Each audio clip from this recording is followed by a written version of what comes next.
Hi. This time, going back to the fairly early days of when I was at university, so sort of hadn't been away from home all that long, and uh, my parents came up to visit me when I was in halls of residence.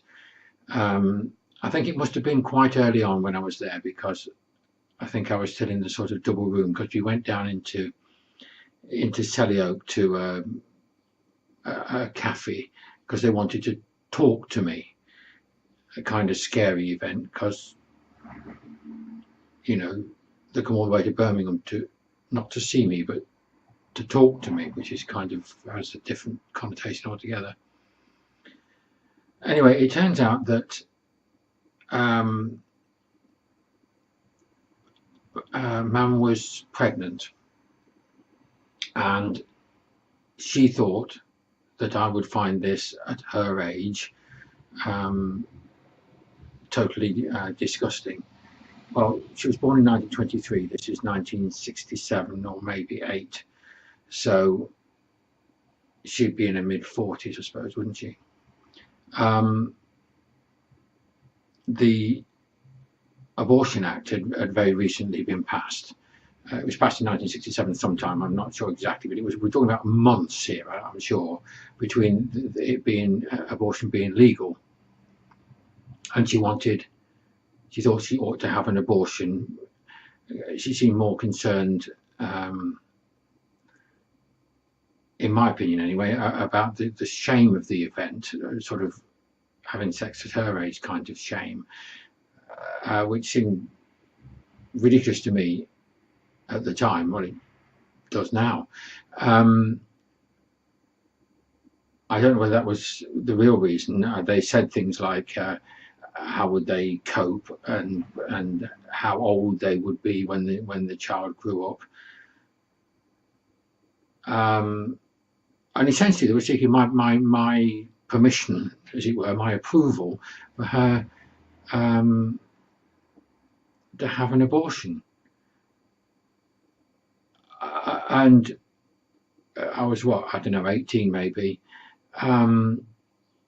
It was a truly bizarre event.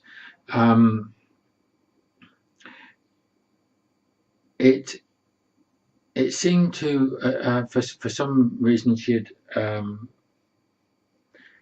seen the lay preacher at the Congregational Church. Now, as you well know,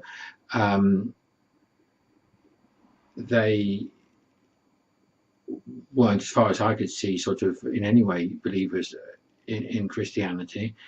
And this wasn't the minister that it didn't seem to be either, as far as I know. That the lay preacher was a Christian.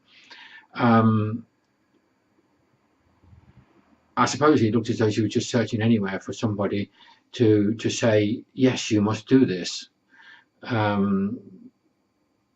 which is killing a child, really, isn't it? However you look at it. So what do you say? Oh no, don't. Or oh yeah, that's fine. There was sort of a background thing of how she'd lock herself in the bedroom for a day or more and wouldn't come out because she couldn't cope with the stress of the whole thing.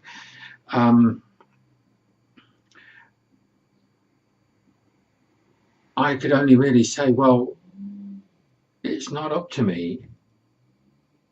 It really wasn't. You couldn't be right in this circumstance, and I suppose, just as she wanted the baby to go away, I think you felt, can't you just go away? Like this, it's not fair.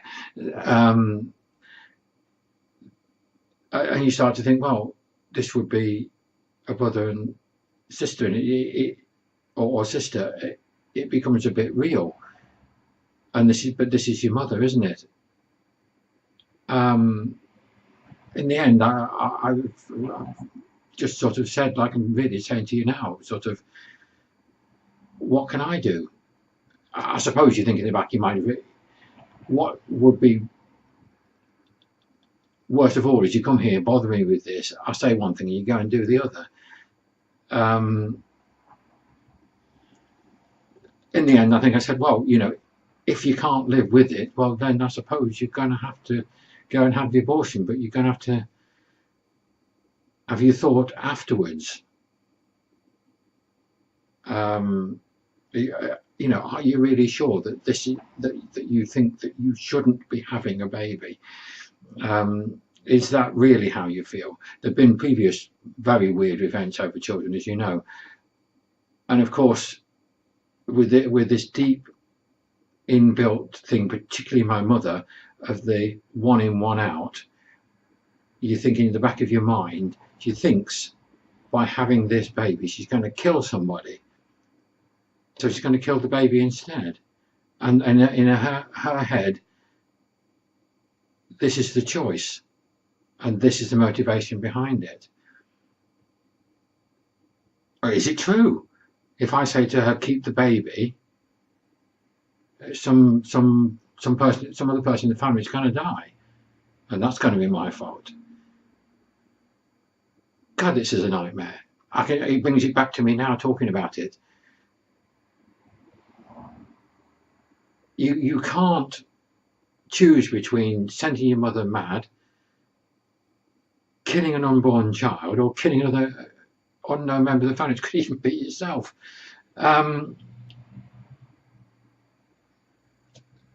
So, okay, so all right then, if that's what you're going to do, that's what you're going to do, that's fine. I won't hold it against you. I say here now, holding it against her.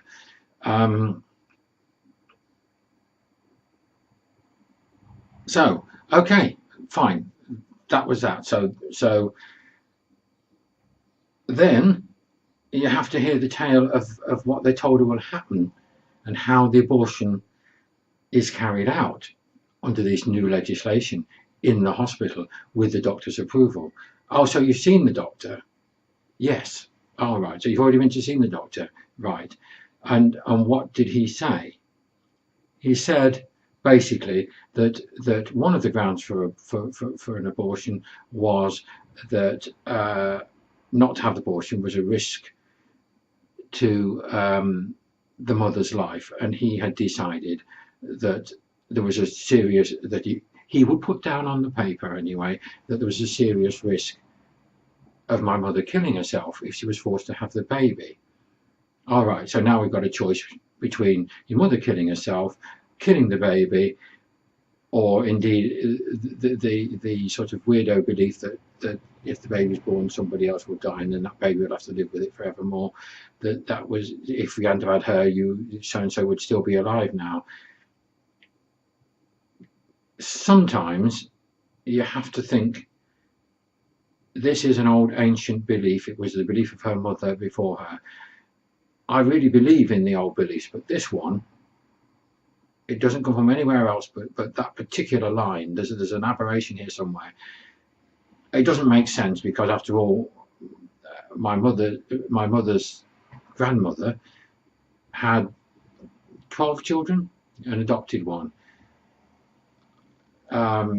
Nobody ever said yes to that, went around killing people elsewhere. It's just balmy. There is no other word for it. Anyway, the abortion went ahead, and I was duly given a report on the whole event, going there, and the feelings at the time, and how they put something inside the womb, basically, and by the way she described it, as though hook it out.